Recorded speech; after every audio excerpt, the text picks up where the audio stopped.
Limits of the Flesh, Chapter 24, Fantasy Fiction by Azazyel. Going through and scanning Sirzech's little DNA sample he left me, didn't automatically give me mind-boggling power right off the back that would allow me to wipe nations off the face of the earth like he could. No, even as I updated my devil markers and took what I could of his super devil nature and tuned up my own nature, I only got his potential and would need to dredge out and work my inner magic to reach his level. But the time of introspection was over. The whole of Rias's peerage and my creations were arrayed in a tight circle getting ready for the time that Rias was supposed to teleport back to the Underworld. Alright, everyone, make sure to be on your best behavior. The Devil's Press will be looking for things they can pull at to get a story, Rias warned us, and we all nodded in response, and then with a flash we were taken through a powerful teleportation sigil, and before we knew it, we were in the Underworld with Sirzech's Lucifer and his wife seemingly waiting for us in the room we arrived in. "Big brother, it's good to see you," Rias said, smiling wryly as the older man began his whole overly doting thing which named him as a Siscon. "Oh, it is not absolutely a problem at all for me to come to see my sister arrive in the Underworld after spending months in the human world." Sirzech automatically replied as though Rias actually asked whether he had more important things to do, and even the man looked stumped for a moment as he caught his mistake. "Lord Lucifer, when is the raiding game?" I asked, giving the man a way out, and he sent me a look of gratitude and coughed before he began to speak. "Ah yes, the raiding game between my dearest little sister Rias Gremory and that Riser Phoenix will begin in exactly." He then pulled out a pocket watch out of his armored massive pauldron cape before returning it to his cape once he knew the time. "Ah yes, there are 10 minutes till the raiding game, so you can say that you have all arrived perfectly in time. There is no time for the press to ask for an audience, nor is there time for any other third parties to meddle, as my friend Ajuka is already setting up the pocket dimension in which the raiding game will be taking place in." Sirzech happily explained, winking at Rias. "Huh, so that's why we had to arrive at this explicit time. Too soon and we get hounded by outsiders, and too late, we look like we are snubbing the event by only arriving at the moment of the game." I thought giving some mental props to Rias's brother, but then again, he was literally Satan Lucifer. "Now good luck, Rias, and the rest of you," Sirzech said, looking to each of his sister's peerage members in the eye.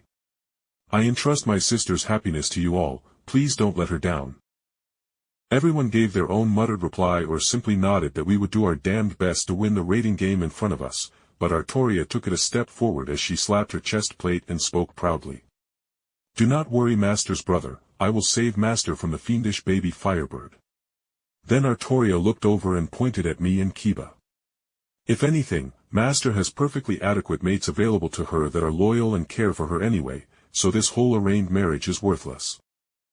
While I face-palmed at my creation's terrible social skills, I could still hear Sirzech burst into laughter as Rias began scolding the completely oblivious form of Artoria Alter. "Sorry, Rias." Kiba began putting on a solemn face, but it was such a poor facade as the knightly gentleman held in his own chuckles it made me burst out into laughter as he finally spoke his own little joke, and he himself burst into laughter. "But I only see you as my sister figure. Ha ha ha, I can't even." As Rias stomped in her tennis shoes, being embarrassed to death, she yelled as she literally did the best thing someone could do if they couldn't just bury themselves into the ground and their skin was thick enough to take the teasing. "Moo!" she yelled, stomping over to me, and then shamelessly used my frame, which was the largest in the room, to basically hide from everyone else. "You guys can't bully your king like this. That's treason," she yelled, and I could all but feel the heat coming from her embarrassed blush from behind me, and we all shared a laugh, with even Grafia unwinding as her husband had her sit down as we all took some seats to just relax before we all walked out into the game. But all the fun and games had to come to an end as a buzzer went off and Grafia stood up from where she was seated next to her husband. "I will be going now. I will be acting as the announcer for this raiding game, while Lord Lucifer will be watching from the stands with the other VIPs and the participants' families." Grafia spoke regally before she teleported herself to the announcer's room. "Probably. Let's get the show going," Kaneko said in her monotone voice as she slipped on some kind of MMA gloves. "Yes, we are all ready for this battle," Kiba agreed, also armed with one of his sword birth swords. "Am I supposed to pose with my spear?" Artoria asked, raising her hand as Akino was about to say something while wearing her Miko outfit, and then I saw the Priestess of Lightning deflate as a couple sparks escaped her hands while Rias laughed at her friend getting cut off. "No, Artoria, you're fine. Rias assured her knight.